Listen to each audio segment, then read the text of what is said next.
দুনিয়ায় আমার আপনার এই যে বেঁচে থাকা, তবে বেঁচে থাকার সবাই চায় যে আমি একটু সফল হই, দুনিয়ায় আমার জীবনটা সফল হোক, এইটা সবাই চায়। কারণ কিছুদিন দুনিয়ায় থাকতে হবে, এই কারণে আমার যতদিন দুনিয়ায় থাকবো এটা যেন সফলতার সাথে থাকতে পারি। আর দুনিয়ার সফলতা বলতে আমরা যেটা বুঝি, দুনিয়ার সফলতা হলো আমি দুনিয়াবি কিছু লেখাপড়া শিক্ষা করে ডিগ্রি অর্জন করে, অর্থাৎ দুনিয়ার যে যত বেশি ডিগ্রি অর্জন করতে পারি তত বড় আমি চাকরি করতে পারবো, আর যত বড় চাকরি আমি করতে পারবো, যত বড় বড় পদ আমি অর্জন করতে পারবো, তত বেশি টাকা আমি উপার্জন করতে পারবো।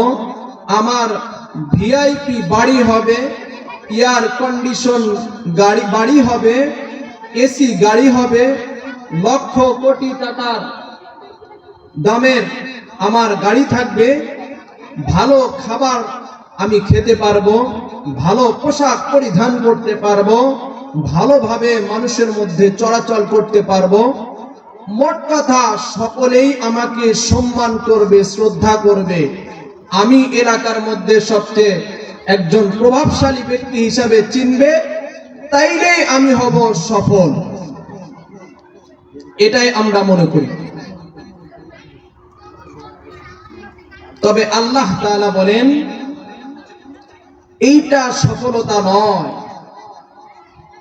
তুমি যদি গরিব হও, সফলতা হওয়ার জন্য ধনী হওয়ার প্রয়োজন নাই, অর্থকড়ির প্রয়োজন নাই,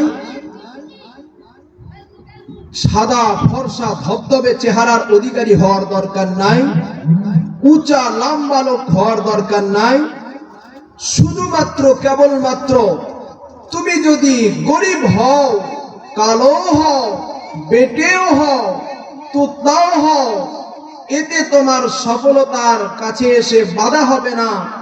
যদি তুমি সফলতার রাস্তা চিনে সফলতার রাস্তায় অগ্রসর হতে পারো, তাহলে তুমি যত নিচুই হও, তবে আল্লাহ তাআলা তোমাকে সফল বলেছেন।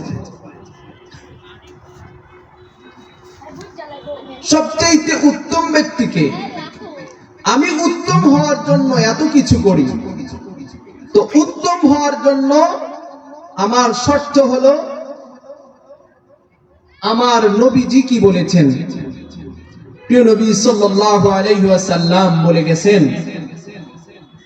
তুমি সফল হবে, মানুষের মধ্যে সবচেয়ে উত্তম ব্যক্তি হবে। কিভাবে হবে? নবীজি সাল্লাল্লাহু আলাইহি ওয়াসাল্লাম বলেন, খায়রুকুম মান তাআল্লামাল কুরআন ওয়া আল্লামাহু,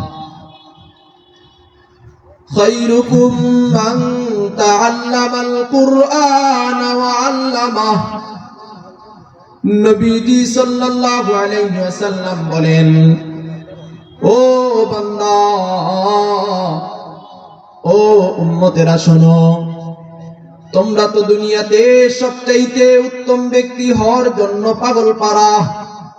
সকাল থেকে সন্ধ্যা পর্যন্ত, সন্ধ্যা থেকে সকাল পর্যন্ত কিভাবে সফল ব্যক্তি হবে, কিভাবে উত্তম ব্যক্তি হবে, এই কারণে সকাল থেকে সন্ধ্যা পর্যন্ত ঘুরে বেড়াও, মাথার ঘাম পায়ে ফেলো।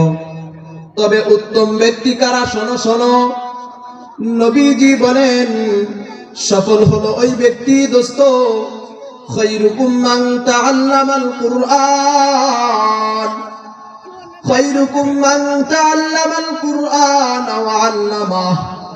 নবীজি বলেন পৃথিবীর মধ্যে সকল মানুষের চাইতে সবচাইতে কল্যাণকর উত্তম ব্যক্তি হলেন ওই ব্যক্তি, ও দোস্ত নবীজি বলেন সবচাইতে উত্তম ব্যক্তি হলো ওই ব্যক্তি, খায়রুকুম মান তাআল্লামাল কুরআন ওয়া আল্লামা, যেই ব্যক্তি কোরআন নিজে পড়ে, আল্লাহর দেয়া কিতাব, আসমানি কিতাব কুরআনুল কারীম নিজে পড়ে এবং অপরকে এই কোরআনটা শিক্ষা দেয়, পড়ায়।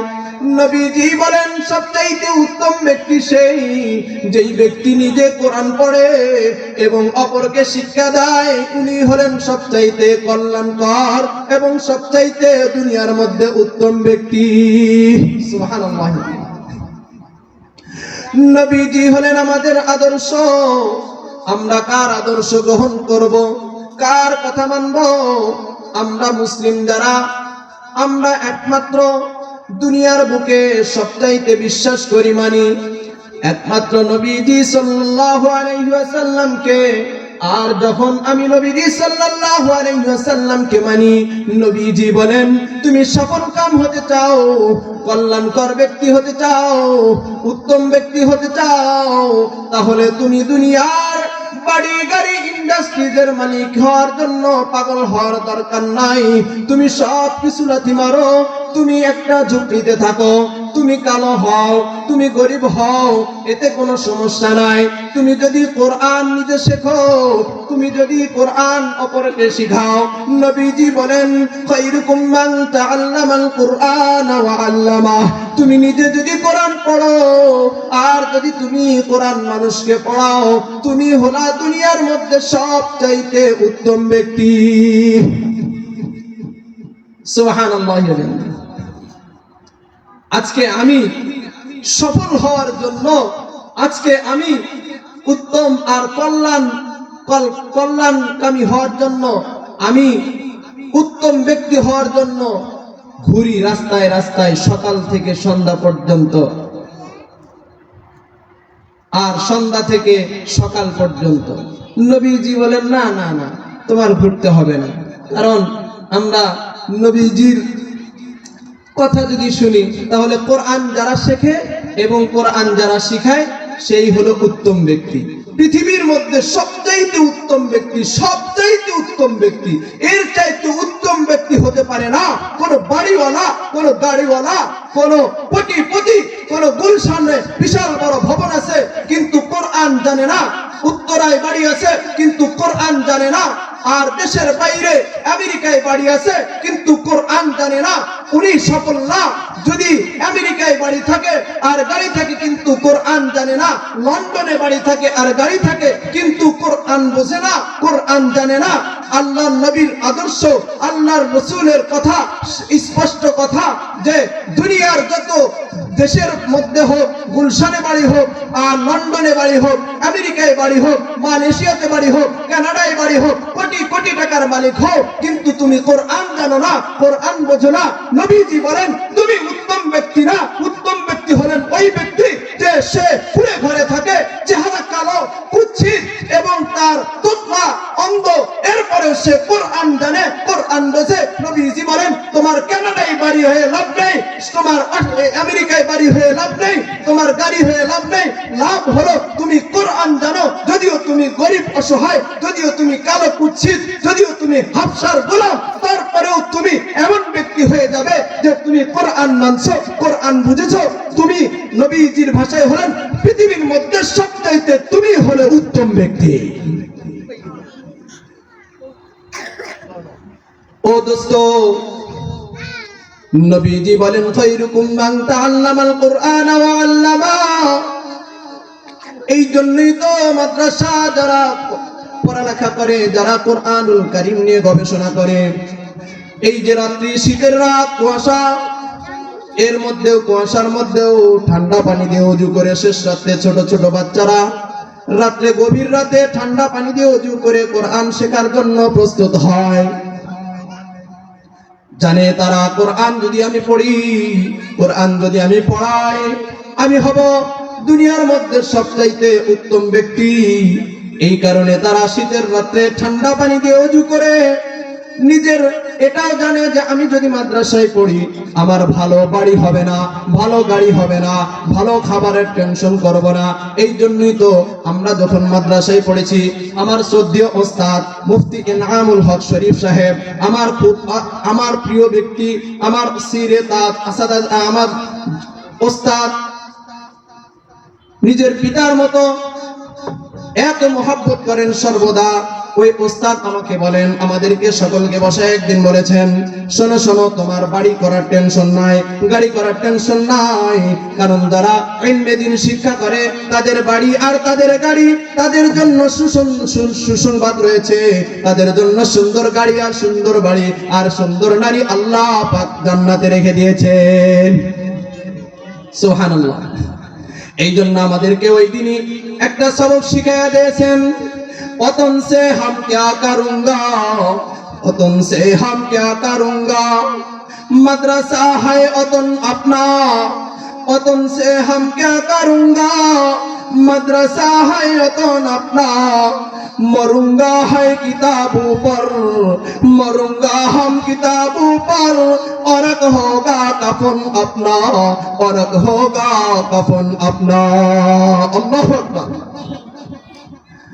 ওস্তাদ মুহতারাম আমাদেরকে শিখিয়ে দিলেন, আজকে তোমার পকেটে টাকা না থাকতে পারে, আজকে তুমি বড় গাড়ির মালিক হতে পারো নাই, আজকে তুমি অট্টালিকার মালিক হতে পারো নাই, তবে শুনে রাখো, যারা মাদ্রাসা, যারা কোরআন পড়ে, কোরআন পড়ার জায়গাটা যদি ছোট্ট ভাঙা ঘর হয়, পানি পড়ে টপ টপ করে, এই বৃষ্টির মধ্যে পানি পড়ে, এমন ভাঙা ঘরেও যদি তুমি ঘুমাও, বলে না না, তুমি তোমার জীবন থেকে এই যে বৃষ্টির পানিতে ভিজে ভিজে কোরআন পড়ছো তুমি ব্যর্থ না।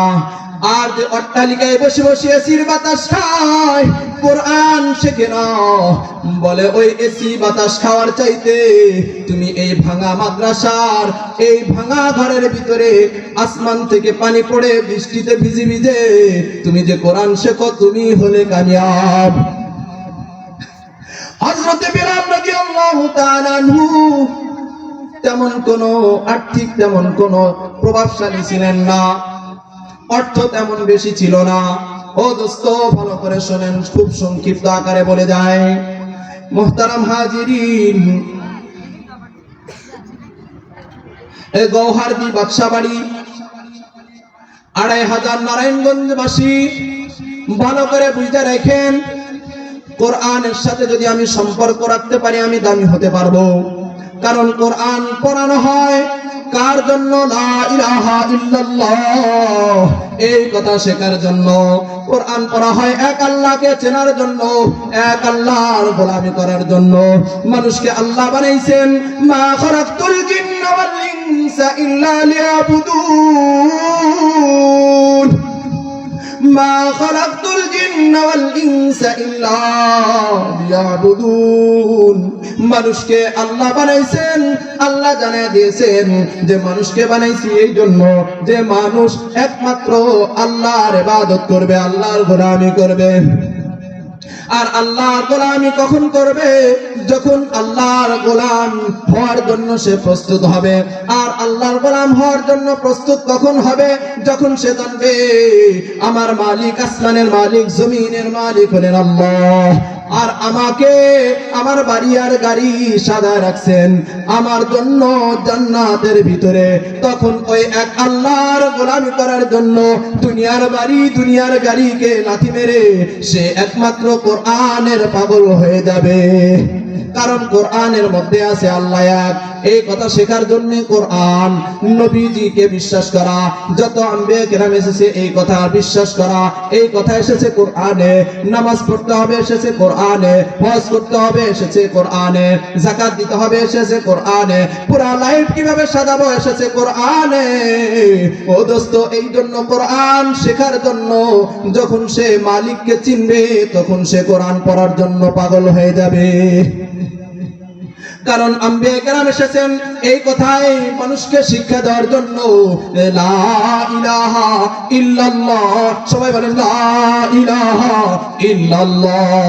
হযরতে আদম আলাইহিস সালাম মানুষকে শিখিয়েছেন লা ইলাহা ইল্লাল্লাহ। হযরতে নূহ আলাইহিস সালাম শিখিয়েছেন লা ইলাহা ইল্লাল্লাহ। হযরতে ঈসা আলাইহিস সালাম মানুষকে শিখিয়েছেন লা ইলাহা ইল্লাল্লাহ।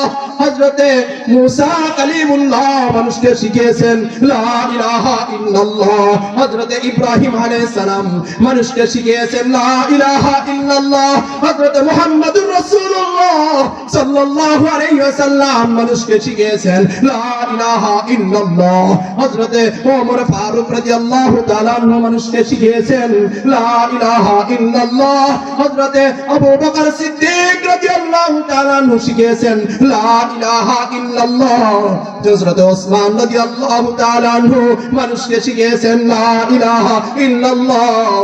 হযরতে আলী রাদিয়াল্লাহু তাআলা আনহু শিখিয়েছেন লা ইলাহা ইল্লাল্লাহ। আর এই ধারাবাহিকতায় সুফা মাদ্রাসা থেকে শুরু করে দারুল উলুম দেওবন্দ এই কথাই শিখায়, দারুল উলুম দেওবন্দ মাদ্রাসায় এই কথাই শিখায় লা ইলাহা ইল্লাল্লাহ। আর দারুল উলুম দেওবন্দের এই সিলসিলায় সারা বিশ্বে যত কওমি মাদ্রাসা আছে এইগুলাতেও শিখায় লা ইলাহা ইল্লাল্লাহ। সবকিছু এই যে শেখার মূল টার্গেট হলো লা ইলাহা ইল্লাল্লাহ। সবাই বলেন লা ইলাহা ইল্লাল্লাহ। তাহলে বোঝা গেল শুরু থেকে যত আম্বিয়া কিরাম এসেছেন এই কথাই শিখিয়েছেন মানুষদেরকে যে তোমরা লা ইলাহা ইল্লাল্লাহ এই কথা মানো, এই কথা বিশ্বাস করো, এই কথার উপর আমল করো।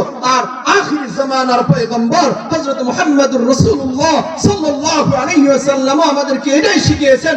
শুধু শিখান নাই, এই কথা বলে শিখিয়েছেন যে যেই ব্যক্তি এই কোরআন শিখবে, কারণ কোরআনের মধ্যে এক আল্লাহকে চেনা শিখায়, এক আল্লাহর কথা শিখায়, এক আল্লাহর গোলামি শিখায়। এই জন্য এই কোরআন তুমি নিজে পড়বা এবং অপরকে শিখাইবা। নবীজি বলেন যেহেতু তুমি কোরআন পড়বা, কোরআন বুঝবা, টার্গেট তোমার এক আল্লাহকে চেনা, এক আল্লাহকে মানা, এক আল্লাহর গোলামি করা। এই জন্যই তোমার দাম কত, দাম কত। নবীজি বলেন খায়রুকুম মান তাআল্লামাল কুরআনা ওয়া আল্লামা। নবীজি বলেন পৃথিবীর মধ্যে সবচাইতে দামি ব্যক্তি হলে তুমি, সবচাইতে উত্তম ব্যক্তি হলে তুমি। সুবহানাল্লাহ ওয়া বিহামদিহি। তাহলে আজকে থেকে কথা সংক্ষিপ্ত করে শেষ করে দিচ্ছি। আজ থেকে আমরা এখান থেকে একটু হাত উঠায় দেখাই যে আজ থেকে ইনশাআল্লাহ আমি আমার সন্তানকে, আমি আলেম হতে পারি নাই, তবে আমি আমার সন্তানকে যেন কোরআন শিখাতে পারি। আমার সন্তান না থাকলে আমার নাতি, আমার নাতি না থাকলে নাতির ঘরের পুতি, আমি আমার বংশের মধ্যে একজন হলেও কোরআনের সাথে সম্পৃক্ত করাবো ইনশাআল্লাহ। হাত উঠায় দেখায়, আল্লাহ আমাদের কবুল করেন। নারে তাকবীর, নারে তাকবীর, নারে তাকবীর, আরো জোরে বলেন নারে তাকবীর। এখন আমার আবদার, যদি আমি এত কিছু বলার পরেও যদি আমি আমার সন্তানকে মাদ্রাসায় না পড়ায়া, আলেম না বানায়া কোটিপতি বানাইতে চাই, তাহলে পরিণতি বর্তমান আমরা দেখতে পাচ্ছি। সংক্ষিপ্ত আকারে এত কথা বলতে পারলাম না, শুধু চোখে ইশারা দিয়ে বলি, নিজের মা বাবাকেও কুপিয়ে হত্যা করে, আর হত্যা করার পরে রাস্তাঘাটে ফেলে দিয়ে, জঙ্গলে ফেলে দিয়ে, ফ্রিজে ভর্তি করে আমাদের চোখে আঙ্গুল দিয়ে দেখিয়ে দিয়েছে যে কোরআনী জ্ঞান যদি না থাকে, আল্লাহর ভয় যদি না থাকে, নিজের বাবা মাকেও হত্যা করতে দ্বিধা করে না। ঠিক বললাম কি? এই জন্য যদি নিজের জীবনকে রক্ষা করতে চাই, অন্তত কিয়ামতের দিন কোনো টেনশন নাই। আমার মা, আমার বোনেরা, আমাকে আল্লাহ তাআলা, আমি গর্ব করে বলি, এটা আমার ভিতরে কি আছে জানি না, তবে আমি গর্ব করে বলি আমি বগুড়ার সন্তান। আমি মনে করি আমার মা কিয়ামতের দিন অন্তত আল্লাহর সামনে দাঁড়িয়ে আল্লাহর কাছে আমি নালিশ করে মার বিরুদ্ধে এই কথা বলতে পারবো না যে আমার মা আর আমার বাবা আমাকে আপনাকে কিভাবে ডাকতে হবে এই কথা শিক্ষা দেয় নাই, এই কথা বলে আমি পার পাবো না।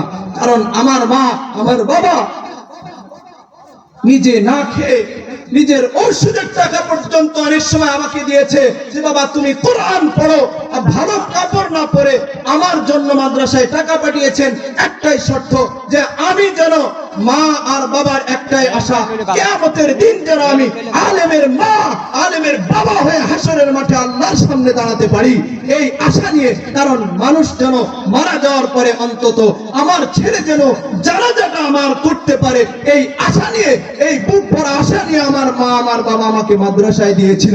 আমি বলি, আমি বলতে পারি বুকে হাত দিয়ে যে আমার মা আর আমার বাবা সফল কাম হয়েছে। তো এইখানে এই যে নারায়ণগঞ্জ গৌহারদি বাদশাবাড়ি এই ছোট্ট একটি মাদ্রাসা